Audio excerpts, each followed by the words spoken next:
Hello, everyone, and welcome back to the fourth and final installment of our four-part series podcast, in which we look a little closer at the stigma surrounding sexual assault here at the University of Northern Iowa. My name is Sarah Naughton. And I'm Meg Swanson. And today we'll be talking to Dr. Alan Heisterkamp, Director of the Center for Violence Prevention. Many people on UNI campus aren't even aware that we house the center or that there is important work being done through it. Today we're going to explore what it is the center does for our campus and community, the importance of prevention work, and how we as students, staff, and faculty at UNI can contribute to preventing violence to this place we call home. Thank you for agreeing to take your time out of your busy schedule to talk with us today. Thanks for the invitation. All right, so starting with a broad question, what is the Center for Violence Prevention? The Center for Violence Prevention is the culmination of work that has taken place here on campus, but also on the western side of the state over the last 12, 15 years now. As a former high school principal, working to implement primary prevention programming, addressing bullying and gender-based violence, and ways to engage a larger critical mass of individuals, primarily students, school officials, parents, community partners, around prevention, working in that capacity in high schools. Simultaneously, that was happening here at UNI 18 years ago. And in 2011, we connected. We made a connection between the work that was happening in secondary schools and the work that was happening on college campuses. And we launched the center as a way to reach secondary educational systems as well as higher education kind of under one roof.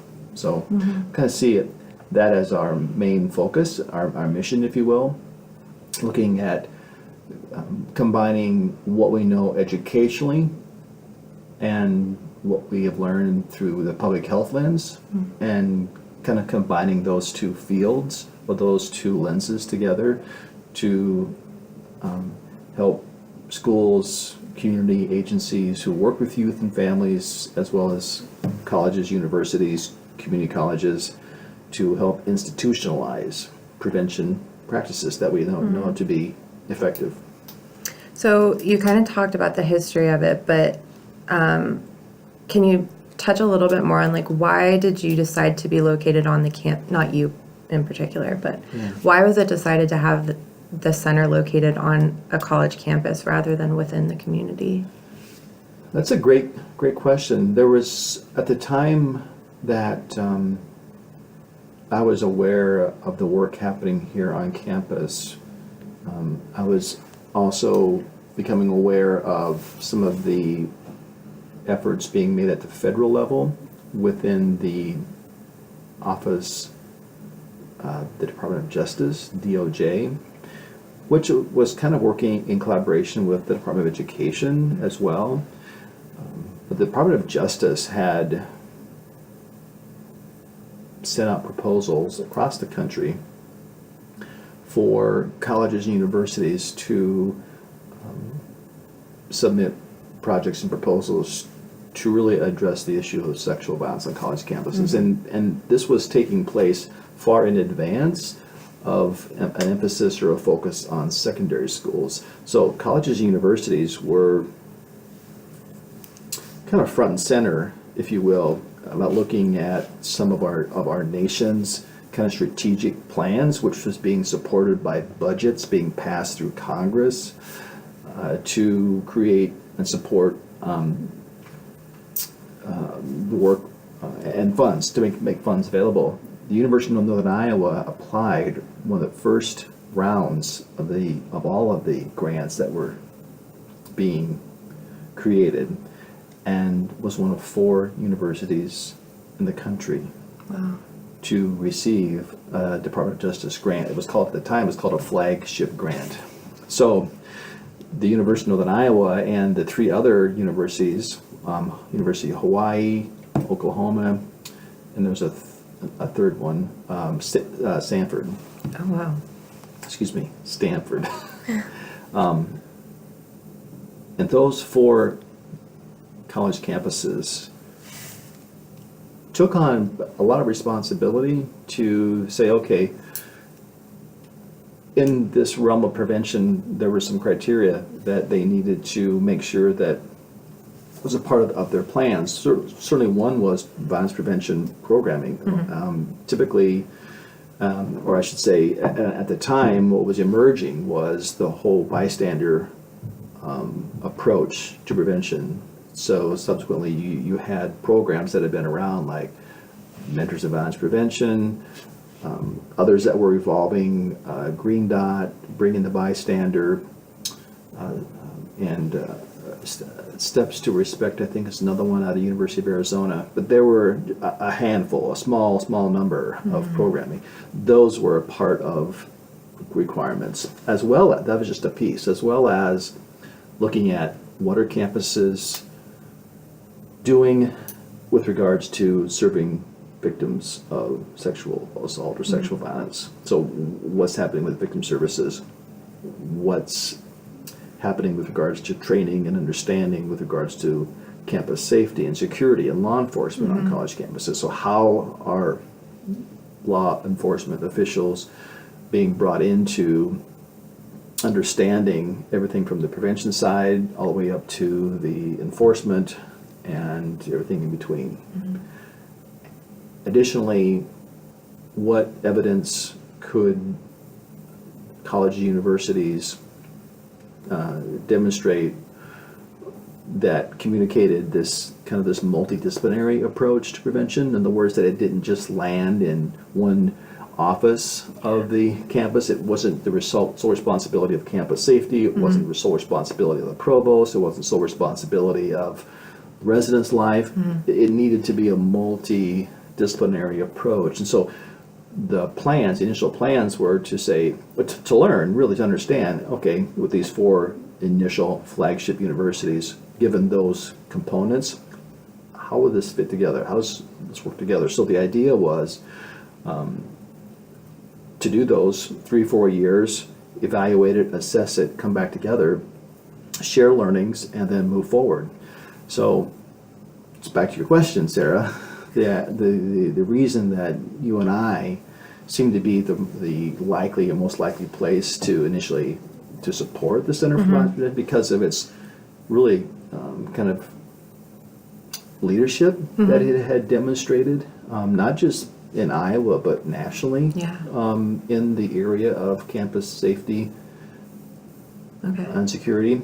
And add to that, I would just add, would be Northern Iowa's longstanding reputation in the state around education, around social work, around providing a lot of individuals who live and work in Iowa in those respective domains, education, social services. And so you and I seem to be a real logical place and a place to grow, and to ultimately become and viewed as kind of a go-to place or a hub, if you will, for prevention training, both here locally, but expanding it beyond the walls of Northern Iowa. This is just, I'm just curious, did that government funding come, that seems around the time that the Dear Colleague letter came out? Was it before? It was before. Okay. Right. So this was the very first grant that you and I got was like back in 2000, 2001. Okay. Yeah, that was far before. Yep. Yeah. Okay. It was. And that was one grant that they had received. Actually, the flagship grant was actually the second grant. Prior to that, in 2000, 2001, was a smaller campus prevention grant. Okay. But you and I caught the eyes of the Department of Justice leadership and thought there's some things in place here that could really be advantageous for us to invest in and to learn and grow from. So you and I and the team of staff and faculty who put that proposal together and then who launched it and worked with it, implemented it, evaluated and assessed it, were, it was a really awesome learning experience, both for the university here, but for other universities as well, which has then just continued to grow, some with more funding, but really helping universities figure out ways to institutionalize practices, policies. So it's another area that I failed to mention earlier, going from a policy around sexual assault prevention to be less focused on those who had been assaulted and putting more onus on those who were alleged to have perpetrated the crime. In other words, so we're moving to affirmative consent policies were beginning to emerge at that point in time. How did you know you had consent? What was putting the responsibility more on the perceived aggressor, if you will, in those reports of victimization. You had mentioned that you were a high school principal. What led you to this work and this position? It's kind of a drastic jump.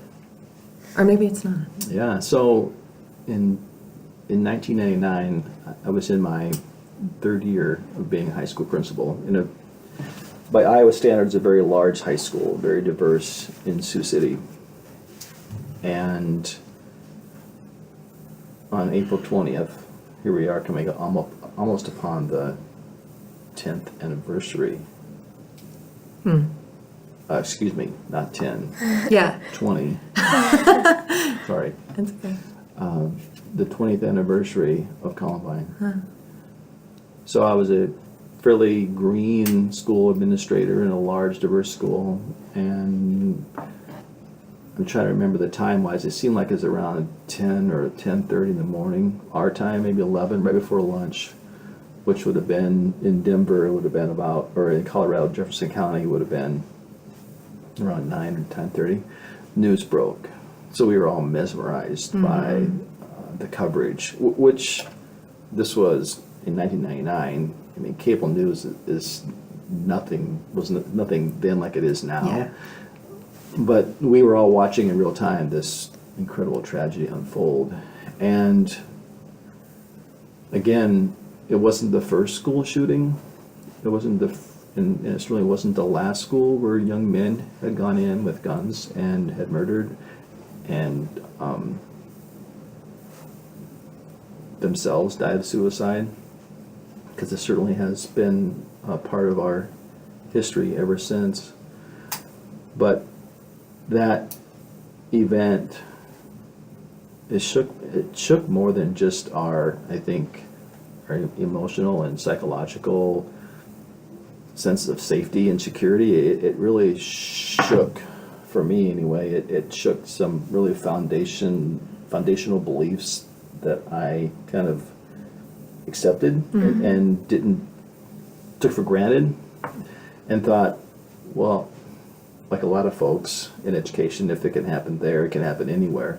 So this was really kind of a pivotal point for the discussions around school safety and security to a level that it really hadn't taken place.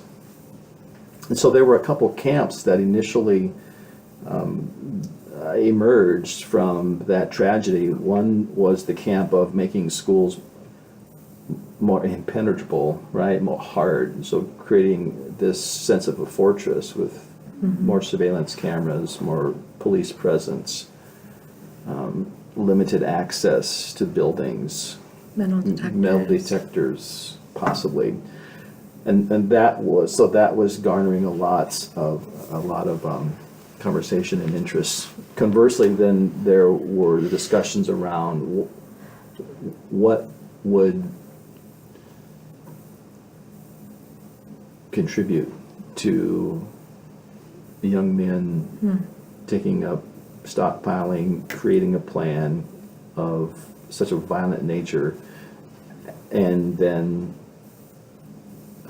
executing that plan to the point where 13 people lost their lives.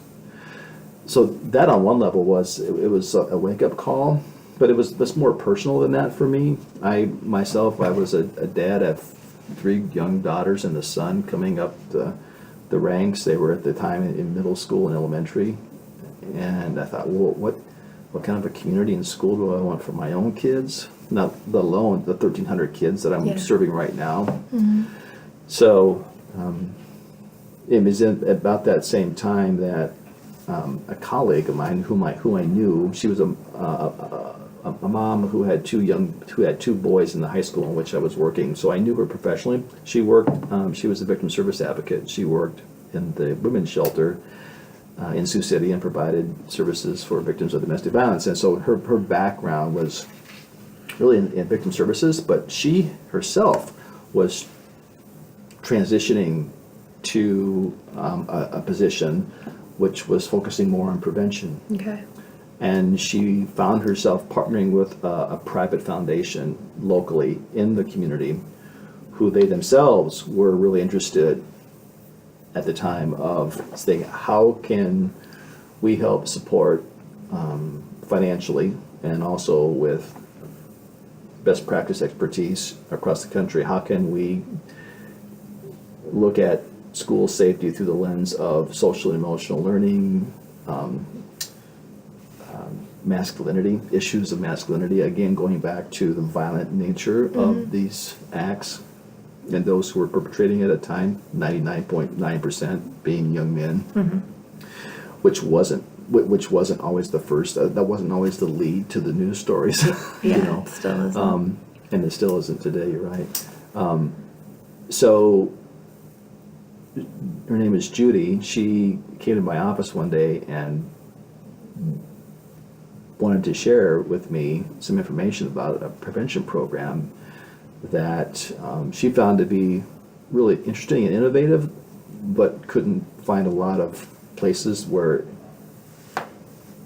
schools and communities that were aggressively implementing it. And so she introduced me to Jackson Katz's work around the violence prevention, MVP for short, Mentors to Violence Prevention, and I was not aware, didn't know anything about it.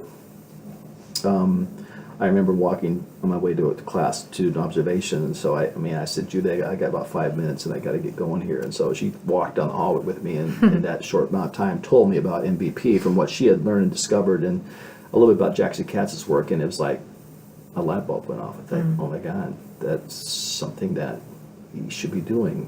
Why aren't we doing that? It's like having this realization that for all these years in education, not leveraging the best resource that we had in front of us the whole time, and that were, the juniors and seniors in our buildings, who primarily, for the most part, think like we did as adults. They wanted the same things that we wanted, but never gave them a platform to stand on. Never gave them an opportunity to even ask them what they thought would be a novel way to address it. And so there began the process of exploring, investigating, visiting, learning about the model.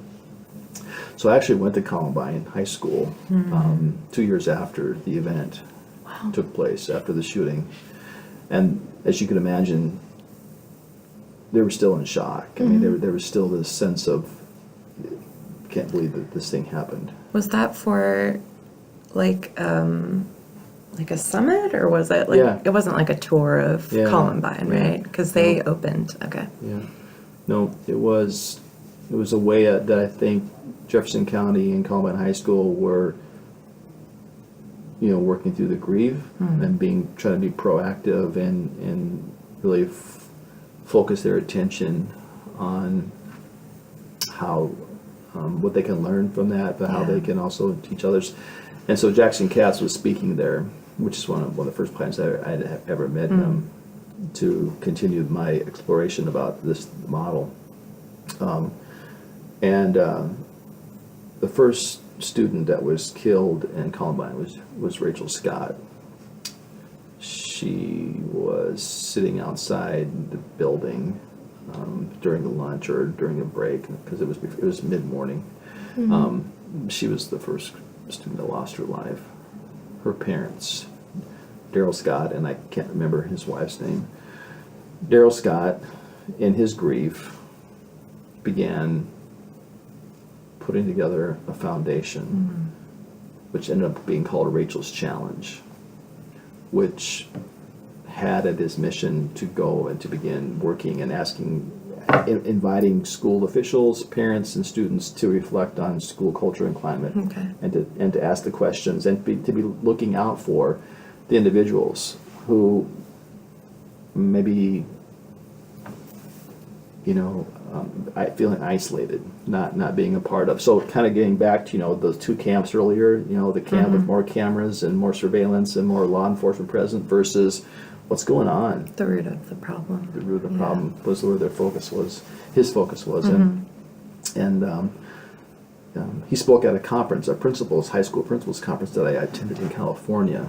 And as he's talking about his daughter, talking about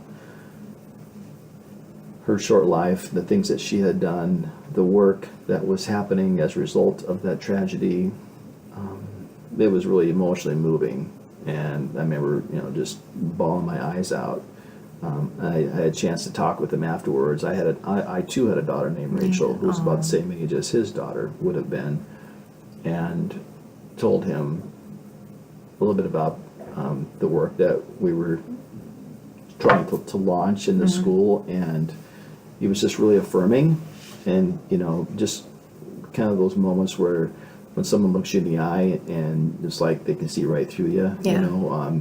Touched me in a way. I flew home from that conference knowing that I probably wasn't going to be a high school principal much longer, that I really wanted to devote my time and energy to the question of how do we make schools more safe and supportive for everybody. Yeah. And that was, I think, for me, my tipping point, or my area of focus. And so I went on and actually did my doctoral work, my dissertation work around gender-based violence. I was really curious, being a white male, which in secondary schools in the country at the time, 80-90% of high school principals were men. My research question was, what do male principals in secondary schools think about gender-based violence and ways in which to prevent it? And we didn't know very much about Do it. they think about it? Did they? Very few. Did your reason? Yeah. Yeah.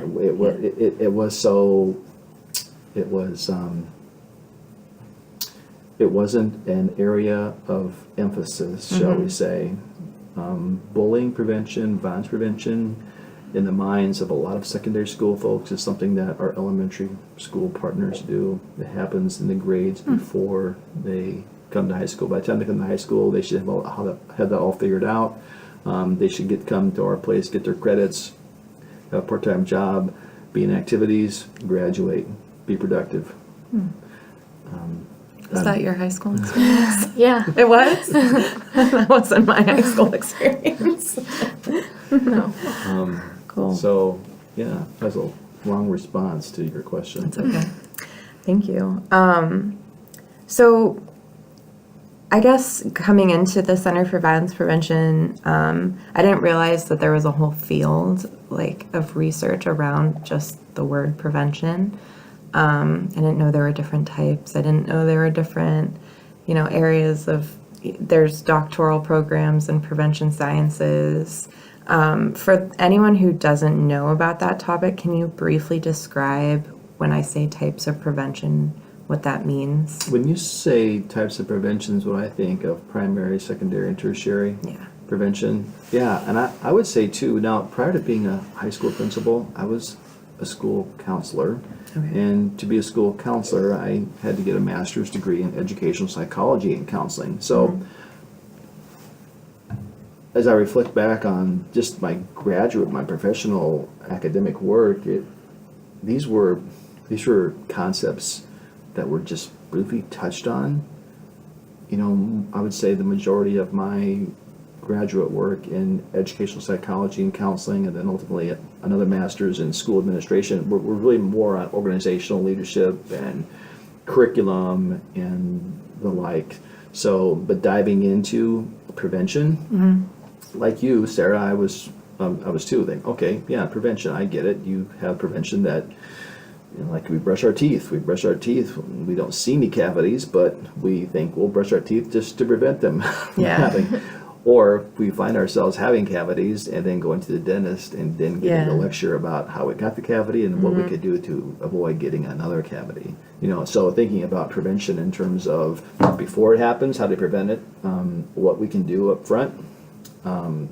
When it does happen, how can we ameliorate and kind of minimize the impact, and then how can we keep it from happening over and over and over again after the fact. So I felt like in my role as a high school principal, and my role, I was in charge of school discipline. Well, what I didn't understand was that when your title of your part of your title is disciplinarian, that's kind of what all the adults think should happen in that building. Alan should be the disciplinarian in this building, right? And so that to me was not going to happen. Discipline, it starts in the classroom, but before that, it even starts at home. So, I mean, feeling pretty much out there alone in that regard. Talk about diffusion of responsibility. When I talk about it with the MVP model, it's like, yeah, if you have the certain title, congratulations, you're the disciplinarian. Yeah. It's up to you to keep this building functioning, right? Yeah, that was an exercise in frustration, thinking that was the case, and that was really a part of the reality. It's like they can't. If we're gonna impact culture and climate in this building, we have to have a critical mass, and that was not something that as a school leader I was diligently working on doing until after I met Judy and was introduced to this model. And the model itself didn't come with a blueprint as to how to do it, and there wasn't anybody to call. Yeah. I didn't have any colleagues in the state or in the country to say, hey, what was your experience during the 6 month or after a year of doing MVP? No, there's nobody there. Yeah. The phone line was then, it was dial tone, and so it was pretty much you're on your own. So we just did it. We struggled through. We trial and errored it, and the whole idea about adopting what wasn't unique was engaging student leaders in unique ways as a part of the educational process, not necessarily in the younger grades, although I recall as a school counselor having peer helper programs start to emerge in elementary and school kids, but the picture I got oftentimes was the fifth grader with his clipboard walking around the playground, telling Johnny and Susie to quit hitting each other. And not very effective. Yeah, it was. I've never been an elementary educator. And I was never in charge of elementary age kids. Give me the older ones who disappoint you every day, but at least have critical thinking skills to some degree. So that was back to your question about prevention. Thinking about and now I think even more diverse in terms of prevention. I think again using the public health model, which again I should have known as a school leader because of the relevance of the spectrum of prevention, the policy, the practice. I mean, we were talking about those components, but we weren't necessarily seeing as a framework that like public health does. That would have been very helpful in terms of the way in which we thought about school safety, culture and climate, and also the way that we communicated to constituents, parents, board members, students, business leaders. We just, as a school person, I didn't have the language to talk about school prevention in the way that I wanted to get at the root. I could talk the piece about more cameras because that didn't require a lot of deep thought, right? Like those conversations were boring to me. They were, I was uninterested. Not because I don't think that we need law enforcement in our communities. I think they have a role and a place, but that wasn't getting at the root problem, and to me it was a waste of time and resources. So, okay. So we know that you've talked about how the center does a lot of work with secondary schools and like in the larger Iowa community, but we want to try and focus on like what our campus can do about the problem of sexual assault. So we've talked to Rachel Sharkey with Riverview Center, and we've talked to Leah the Title IX Yeah, coordinator. the Title IX so. coordinator. But what are some positive prevention techniques and maybe programs that you see happening at UNI? Well, I mean, I think bottom line, if we want to get at the root cause of sexual violence on college campuses, or it doesn't matter which campus, whether it's here in Iowa or around the country, is we have to do a better job of engaging men in the conversation. That's unfortunately not a strategy that's at the top of the lists of prevention options. One, because of just the patriarchal society in which we live, right? And we haven't yet learned as a society how to hold really two truths. One, that majority of violence is perpetrated by men. Simultaneously, most men aren't violent. And when it comes to sexual assault, 90% of the perpetrators of sexual assault would identify as male, which says two things. One, the majority of sexual assault is perpetrated by men, but also female identified or others can also harm others sexually, right? So, but if we want to look strategically and see where would resources best be served and how do we engage the individuals who really have, in some cases, the ability and or authority to say things can and should be different.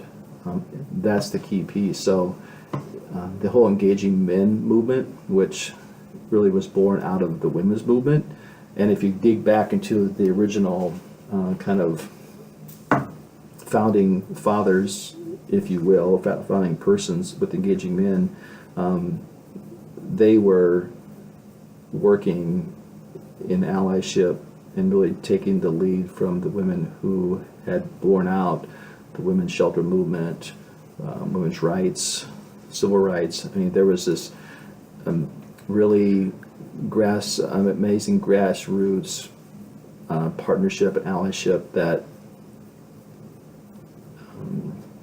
the men's movement has as its foundation. So again, learning that piece simultaneously with school violence and stuff, that understanding that there's a whole movement and engagement of men. And in 2000, there was a massive survey completed, one of the first surveys done, asking men across the country ways in which they felt like they could be engaged in preventing domestic violence, sexual assault. One of the things that survey told us was that men had a difficulty seeing themselves talking to their peers about this. But they said in their survey, a significant number of them said that they would talk to younger boys. They would talk to younger men. So, again, and this goes back to, some of the, I think, the rules of patriarchy. Some of the social norms is that men don't challenge other men unless we're going to war. But they would talk to younger men. They would, and they also, one of the interesting questions when asked about being engaged or being involved in the prevention, I think 20%, 25% of the men were not involved because they hadn't been asked. So again, thinking about, well, whose responsibility is this? Sexual violence and domestic violence are not women's issues, are not women's problems. They're perpetrated by those who identify as male, but they were the last ones, or they weren't at the table at all initially. And so the whole engaging men piece and figuring out on a college campus, what's that look like? Well, it looks like diving into and creating partnerships with athletics. That means creating partnerships and collaboration with Greek life, with fraternities. It means looking at if your campus hosts an ROTC program, it means partnering with them. It means getting and finding male leaders, and you don't have to go very far finding male leadership on a college campus, because the majority of administrators, presidents, provosts, deans are men, are male identified. Although at UNI we have some awesome female leadership in our administrative structure here. Historically, though, it's that's unique, right? Yeah. So to answer your question, we have to have a really solid focus on engaging men, and I would just say that the approach or the strategy is one that invites men to the table, not indict them, is the phrase that we use oftentimes. So that's one piece. But going back to the original flagship grant earlier, so that bystander, that prevention piece, we can do that together collectively as a inclusive group of students, but there still needs to be some conversation and some focus on men being able to talk about and to share what they think and believe about violence against women, violence against men that's being perpetrated by other men. We haven't created that's not a part of our natural kind of prevention protocol yet. It happens periodically or in spots in some parts of the country, maybe more than others, or maybe in college campuses more than in high schools. But I spent the last 19 years trying to have this conversation with men in high schools and on college campuses, and there I think is I think is going to be a threshold that if we can create and demonstrate consistent models of what that looks like and sounds like, and then be able to point to data that shows it that's happening, then I think add to the other strategies, good policy, interdisciplinary, engaging multiple agencies and organizations on college campuses, understanding that it's not the role of law enforcement solely, or it's not the administration, it's all of us together. Can I interrupt and ask, what of those techniques do you think UNI is doing well? Where are we lacking and where are we succeeding? I think the pieces that have gone well thus far, or I should say that are in place and by national standards are as good as any, and that's in policy, Okay. and which is great to have, Yeah. right? Policy but again, produces change, right? yeah. That's right.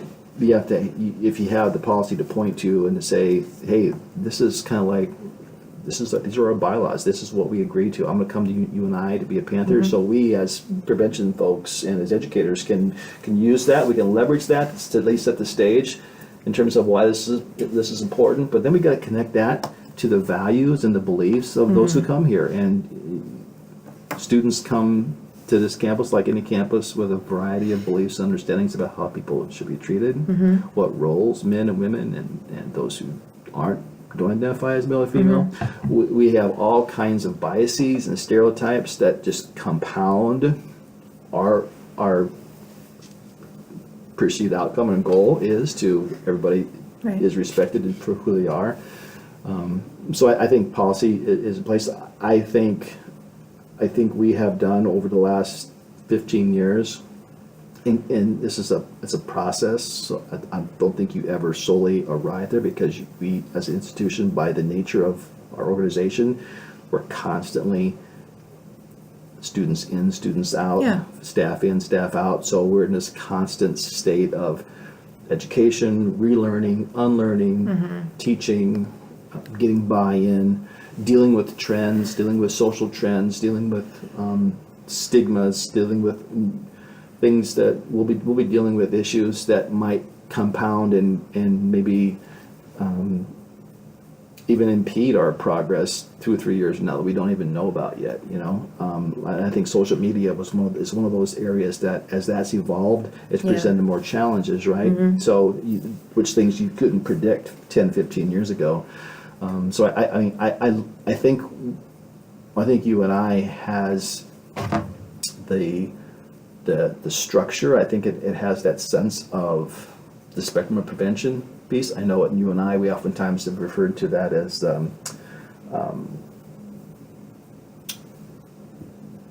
what's it called? The something of respect, culture of respect, as a and so again, we can come up with all kinds of catchy, wonderful phrases, but at the end of the day, doing the work, getting in the trenches, are we getting this message of prevention and responsibility to all parties? So it's not just landing on one small group's responsibility. We're sharing the responsibility. How we communicate that during orientations, throughout the year, as identify student organizations. So identifying leaders who can, well, the whole bystander approach is really trying to get at the leadership structure, because if we do that and we do that well, that has at least a likelihood of continuing on and being able to have those internal champions. So talking, as I've done several trainings with RAs over the years, which is helpful. It gives them some skills and some language to work with their students on their floor, their peers on their floor, and to have some background. And also then, I think another area of growth as we have is, I think, serving our victims. Those to come forward. I think in terms of going from having years where we've never been notified that any assault had ever taken place, to now when it does, and multiple times when it's been reported into all the campus constituents. It reminds us that this is still a problem, but it also shows that we're less likely to ignore it and sweep it under the rug. I also think those, I always say I've gotten more of those emails here in my first, 6, 7 months than I ever did during my 4 years at my undergrad. And for me, that means not that there's more sexual assaults happening here, but that people feel more comfortable reporting, which I think is really great. And those emails are reflective of policy that I feel like is also, UNI is definitely ahead of the game in those, in language and inclusivity in their alert emails, which is such a small part, but I think that is reflective of policy. Yeah, okay. So I've heard some criticisms from students, and just, social justice and survivors in general that, sometimes awareness efforts can be a little bit performative. So without discounting the importance of making people aware and using awareness, how can we take more direct action on our campus? I think the direct action can look differently.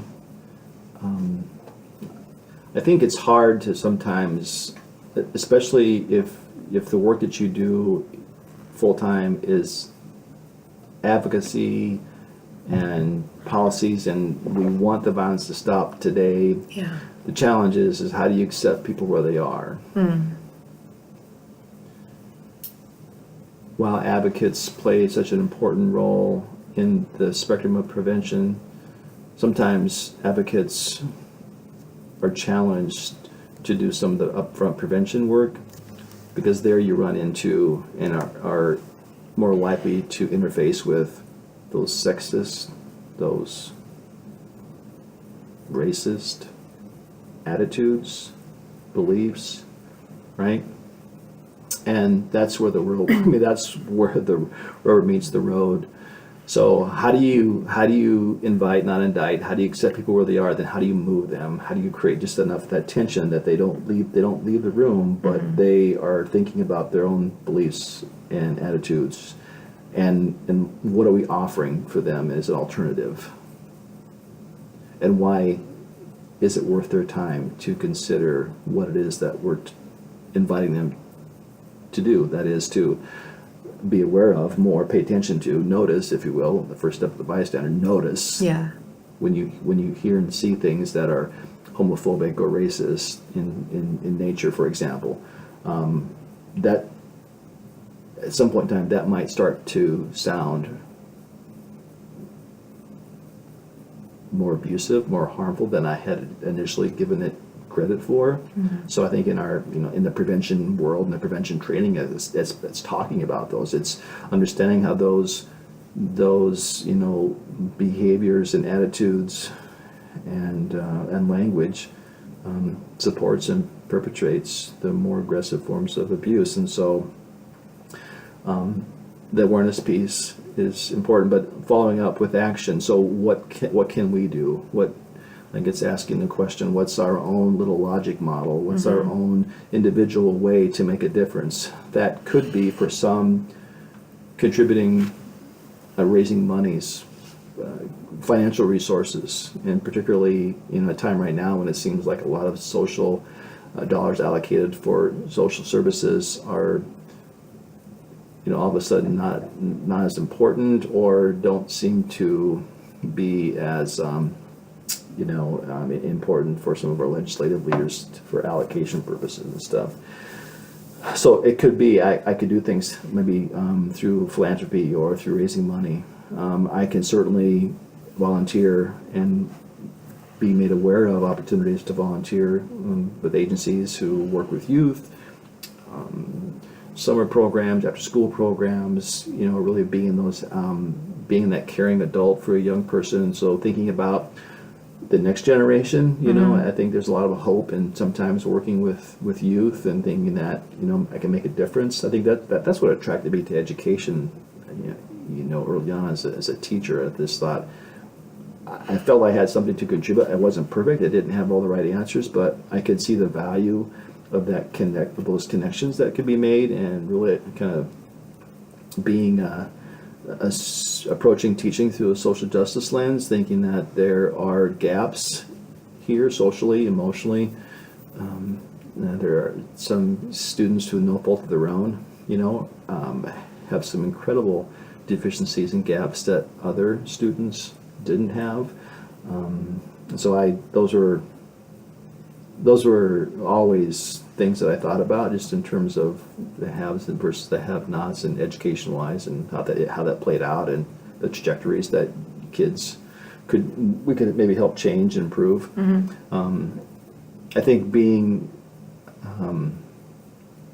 around others, or coming into contact with others folks on campus who are maybe also thinking to themselves ways in which they can be involved or to act, and I think that's why the bystander model is really, in some regards, or in some at some level, one of those is a required strategy, because at least that there's a gateway through talking about the bystander approach that is invitational for folks to think about themselves, what can they do.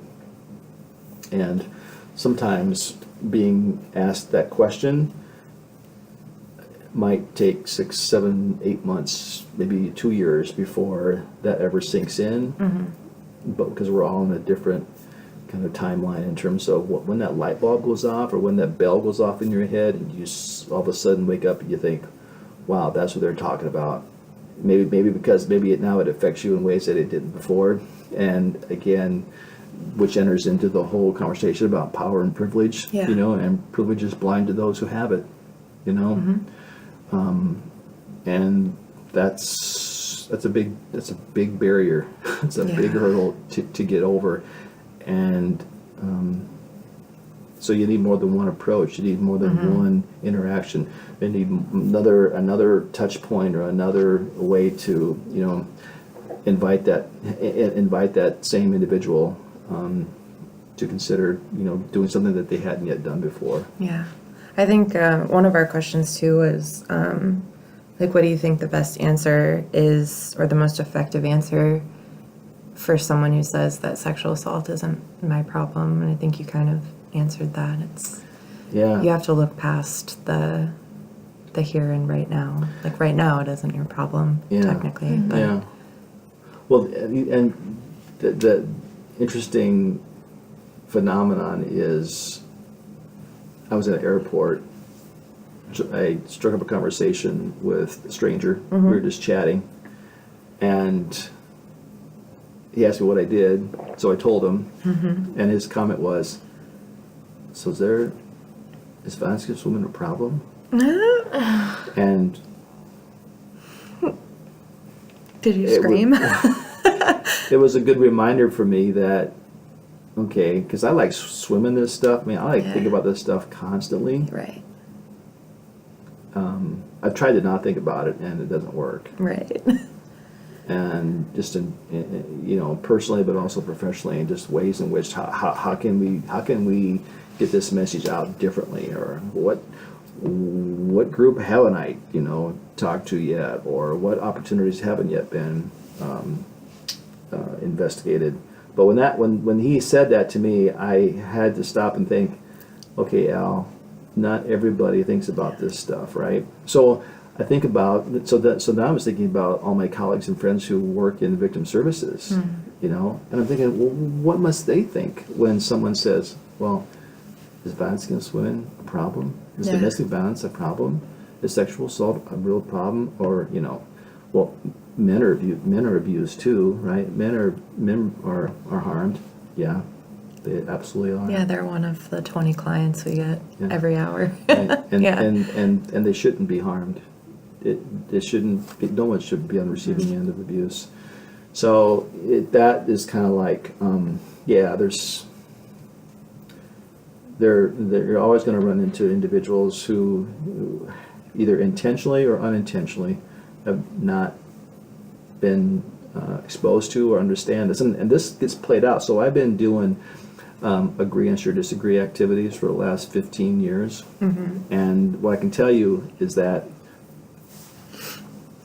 pre-Me Too movement, post-Me Too movement was a dramatic shift Okay.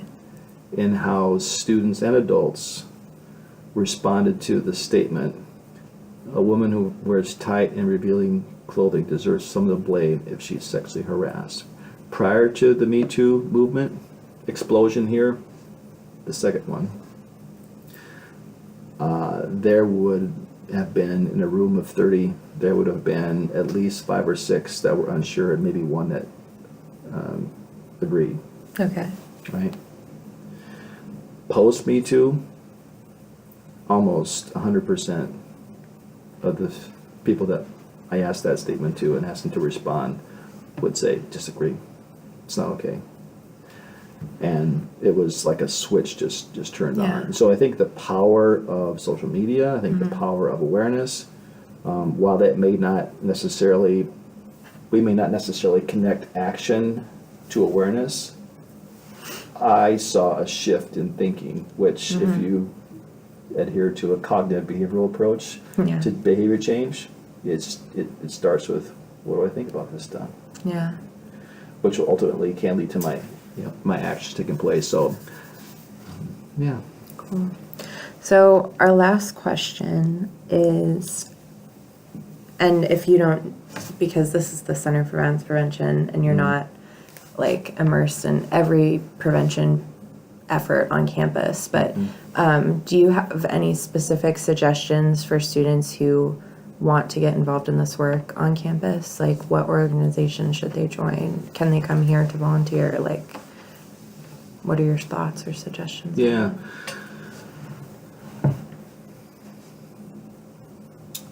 Well, what I'm thinking of is, I've been thinking about this a lot too. There's some opportunities that the center here and UNI hasn't yet taken advantage of, and that is, we probably get 40 to 50 first year students every year come to this campus who are MVP mentors in high school. And what we, the center here, what we haven't done a good, we haven't been really good at finding ways in which for them to potentially land on that which you just described. How can I get involved? We've had a couple meetings this past year with some first years and trying to bridge that prevention gap between high school, because I know what they've done in high school. I know how they contributed positively to their school. They were in a leadership position. Younger peers were looking up to them. Adults were counting on them. Some of them had some amazing experiences, and we haven't had necessarily a landing pad for them to kind of pick up that ball, but they're also in a different place socially Yeah. and hierarchically. So I will say this, though, there have been increased amounts of student involvement and engagement working on the broader campus policy and the campus prevention strategies, and I think maybe Leah might have shared some of that with you earlier. Yep. There are students, there have always been student input, but I'd say it's more overt now. There are many more students around the table, at least the meetings that I've been to, so that's been an increase of sign. I also think that students who want to get involved in this can, through the different organizations on campus that they might find themselves engaged in, whether it be as an RA, whether it be as a fraternity or a sorority, ROTC, athletics. These are all groups that are intersecting with this conversation and this approach and strategy, and so you and I think over the last 5-10 years is slowly increasing those avenues for students to be engaged. One area of growth that I see happening that I'm a part of slowly but surely is expanding the conversation around prevention and using MVP as a model, but to our pre-service students and those going into education. I get in front of some of them, but not all of them. Yeah. We have created some opportunities for them to think about this in terms of how they could see this as a tool for them to use in their classrooms at some point in time.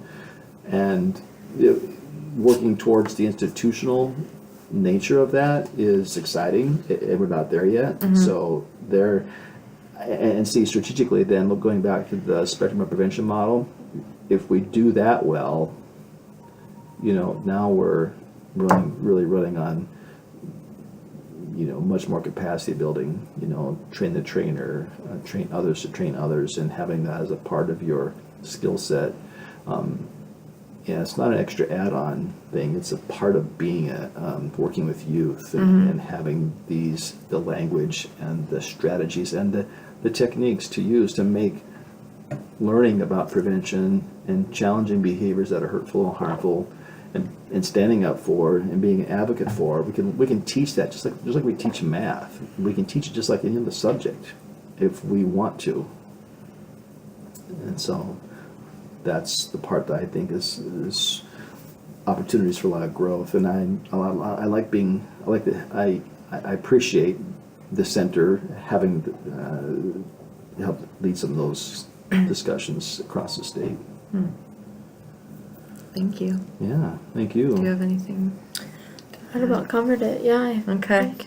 Well, I have to do my little sign off. You can edit that part out. But before we go, thank you, Alan, for joining us on today's show and sharing the work you do for the university, as well as offering suggestions for our campus to consider in terms of prevention in both sexual violence and gender-based violence and bullying. So that's all we have time for today for our 4th interview installment of our 4-part series podcast, in which we look a little closer at the stigma surrounding sexual assault here at the University of Northern Iowa. Signing off today, my name is Sarah Naughton. And I'm Meg Swanson. And we'll hope you join us for the next time for our wrap-up and summary report.